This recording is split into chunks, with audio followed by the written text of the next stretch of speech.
আসসালামু আলাইকুম সবাইকে। আমি আজকের এই ভিডিওতে আপনাদের সবাইকে জানাবো এসএফিক গ্রিন হেল্ড ইন্টারন্যাশনাল স্কুলের ভর্তির যাবতীয় জিনিস, লাইক কেজি ওয়ানে ভর্তি। সব ক্লাসে ওদের ভর্তি করানো যায়, বাট কেজি ওয়ানের চেয়ে অন্য উপরে ক্লাসগুলোতে ভর্তি করানোটা বেশি ডিফিকাল্ট হয়। আচ্ছা, এসএফিক্স গ্রিন হেল্ড ইন্টারন্যাশনাল স্কুল হচ্ছে একটা ক্যামব্রিজ বেসড স্কুল, ঠিক আছে? আর যারা এই স্কুলে গ্রিন হেল্ডে কেজি ওয়ানে বাচ্চাকে দিতে চান তাদের জন্য এই ভিডিওটা। কেজি ওয়ানে আপনার বাচ্চার এজ, ফার্স্ট আমি এজ বলবো। বাচ্চা ওরা নেয় হলো 5+। এক বাচ্চা একটু ম্যাচিওর 5+-এর বাচ্চা হচ্ছে আপনার বলতে পারে টয়লেটে যাব, পানি খাবো, সব কিছুই তো করতে পারে মোটামুটি। আর ওরা যদি নিজেরা টয়লেটে গিয়ে ক্লিন না হতে পারে, ওইটা কোনো প্রবলেম নাই। এই স্কুলে যারা হেল্পিং হ্যান্ড আছে তারা খুব ভালো, বাচ্চাদেরকে ওয়াশরুমে নিজেরাই নিয়ে যায় বা করে। তারপরে হলো ভর্তির ফর্মটা কখন ছাড়ে। কেজি ওয়ানের ফর্ম কিন্তু অন্যান্য ক্লাসের চেয়ে আগে ছাড়ে।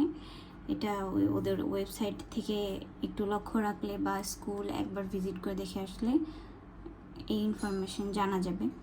তারপরে হলো কেজি ওয়ানের ভর্তির জন্য আপনি কি প্রিপারেশন নেবেন, মানে ওদের হচ্ছে ভাইভা নেয় ফার্স্টে, তারপর হচ্ছে রিটেন নেয়।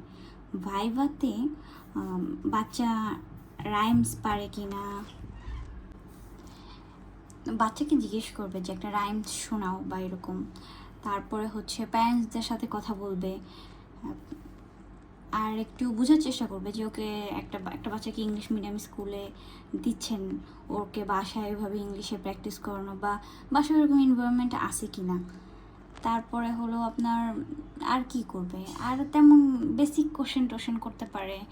এগুলা তেমন ভাইভাতে তেমন কিছু করে না ওরা। ভাইভা তো মেনলি হচ্ছে সিস্টাররা বোঝা ট্রাই করে যে বাচ্চা কোঅপারেটিভ কিনা, বাচ্চা ম্যানেজেবল কিনা, এরকম ওরা দেখলে বুঝে। যারা ভাইভা নেয় তারা তো বাচ্চার সাথে একটু কথা বলেই বুঝতে পারে যে বাচ্চা আসলে কোন কন্ডিশনে আছে।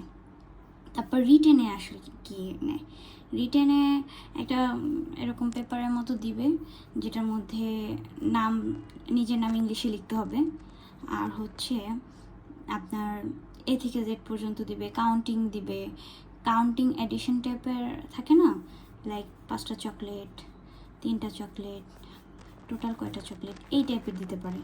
তারপরে হলো নাম্বারস দিবে, ধরেন লিখবে 51 to 60 লেখো, এরকম লিখলো। এ হলো ব্যাপার। আর কেজি ওয়ানে ওঠার পরে, কেজি ওয়ানে কিন্তু সায়েন্স টাইন্স সব আছে। কেজি ওয়ানে ওকে লিখতে হবে, বোর্ড থেকে ডায়েরিতে তুলতে হবে, লাইক যখন বলবে এভাবে অ্যান্ট তুলো, ব্যাট তুলো, এরকম ডু দিয়ে ওয়ার্ড দিবে অনেকগুলা, এরকম চেকটা এভাবে সুন্দর করে লেখে না, সেগুলো পারতে হবে। তারপরে ছোট ছোট ওয়ার্ড ওকে জানতে হবে, পারতে হবে। তারপরে আরও কি আছে, আরও আছে হচ্ছে 12 মাসের নাম, সেগুলো ইংলিশে আপনার লিখতে হবে, জানুয়ারি, এভাবে এগুলো শিখাবে, এগুলো লিখতে হবে এক্সামে। এই তো, that's all for today. Thank you.